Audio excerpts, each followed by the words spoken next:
Hey, you! Huh? Yes, you. Have you ever wanted to play a FNAF Fangame where you play as a child inside of an animatronic suit? Not really. Well, I have the game for you. Bondee's Barnyard, where the premise of the game is that you play as a child inside of an animatronic suit while you have to fend off against the animatronics and the night guard. Bondee's Barnyard is a FNAF Fangame made by a team of developers, but the main developer is called Otis Leputis. What in the world? The graphics and atmosphere of this game is really well done. The lighting, the animations, you really feel like a child inside of an animatronic suit. Jokes aside though, I really like the little details in this game. Like whenever you look at the teeth of the animatronic suit, your foreground vision focuses in while the background blurs out. Like how normal eyes work. Or how you can see the animatronics slide to your door if you happen to be quick enough to see them. I really love that kind of detail. The game starts with a dialogue cutscene between two people. One I'm guessing is a manager and the other might be a sort of worker or probably even the night guard. The cutscene also seems like a parody of Five Nights at Freddy's Sister Location, where in Sister Location it's William Afton being interviewed about Circus Baby and why she has a claw inside of her body perfectly made to hide and kill kids when no one is around. And in this game they talk about how secure their animatronic is for keeping children safe whenever their parents are missing. After the cutscene, there's a newspaper about a child who went missing in Bondee's Barnyard on his birthday. I can't believe it. At the bottom, it mentions how they've doubled their security and have a full-time night guard, likely to find the missing child, which is really weird. We'll talk about that later. You start the game and you realize you're inside of an animatronic suit and you have to open your suit to breathe. You can also use your light on the left and right hallway and close them, but closing them drains your oxygen faster. You also have a camera in front of you which the night guard can use.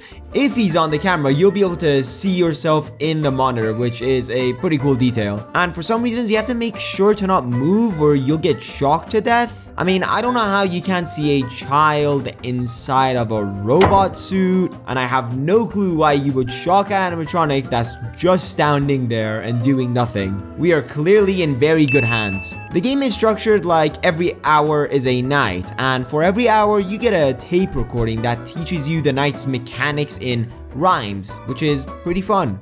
The first animatronic is Gris the pig. Gris shows up at your left door, and in this game, you don't have any cameras. So this game is sound-based. You have to listen carefully, and after he shows up at your door, you have to close the door and wait for him to knock on it or bash it, whatever. Every time you fend off against an animatronic, the game also rewards you with some oxygen, which is a really nice mechanic. It's like if FNAF 1 gave you 2% power every time you dealt with an animatronic. Well, kinda, you know what I mean. Every time you beat an hour, you get a cutscene, which is similar to those FNAF VHS type videos. The first VHS shows a mother hen and her chick. The mom mentions that it's the chick's birthday and that as a gift, she'll let him go to Bondee's Barnyard. So if it's not clear enough, the hen is clearly supposed to be your mother and you're the chick. After that, you get to Gris, and he'll ask you what material he should use for his house. All the options are pretty much correct, and I don't think the choices change any outcome.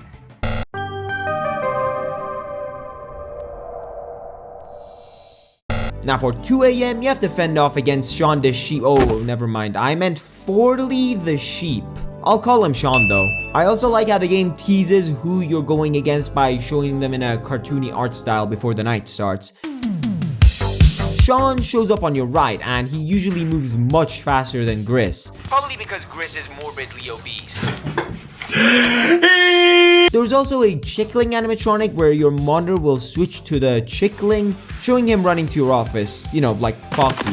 You can judge which way he's coming from by either looking at the camera angle or listening to the footsteps. And I like how you have multiple options to be able to deal with the chickling. So if you can't tell which angle the camera is, you'll be able to use your headphones. Now you may be wondering, why do these animatronics want to even get you in this game? Maybe they're haunted or this is a security protocol or something? Well, you'll just have to wait. You're not getting any dessert until you finish your fish and chips. After beating the hour, you get another minigame with Sean, asking if you can count the sheep on the screen. I don't know, this is a pretty tough one. I'm pretty sure it's 21. You stupid.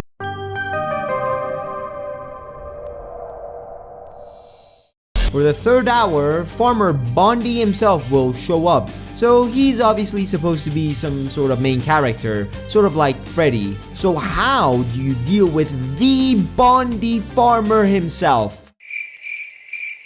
Well, that was anticlimactic. For the third minigame, there's really no questions you need to answer, so it's mostly just a cutscene. Here, Bondee will ask you to blow your birthday cake candles, and after that... Ooh, that's painful. I'm guessing you might have accidentally burned Bondee, which caused them to maybe become hostile and attack you. Hence why you're hiding in an animatronic. That's just my guess though.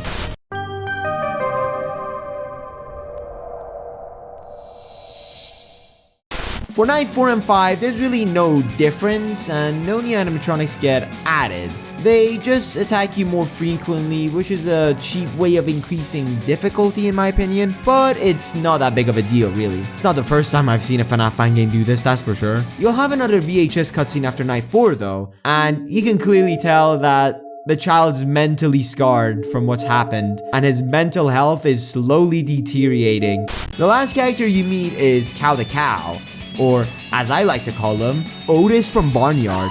And as you might have guessed, he wants to protect you from the animatronics. You know, this is the same security animatronic from the first cutscene. And after going through night 5, a newspaper will appear, talking about a found missing child who has died from suffocation, spelled S-U-F-I-C-A-T-I-O-N.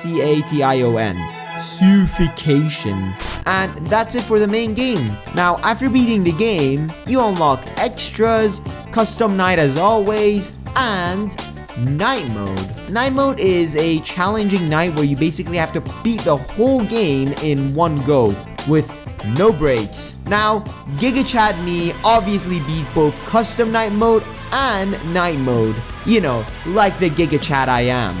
Beating night mode does give you a unique ending. I don't really want to go in much detail about this, so you should probably play the game for yourself if it looks interesting, even after I told you about the gameplay and story. It's still a really fun game to check out, and I'm sure you'll enjoy the game as well. There's also teasers for a sequel to Bondee's Barnyard as far as I know, so have an eye out on that. And yeah, that was it. That's the end of the video. I really hope you enjoyed watching this video.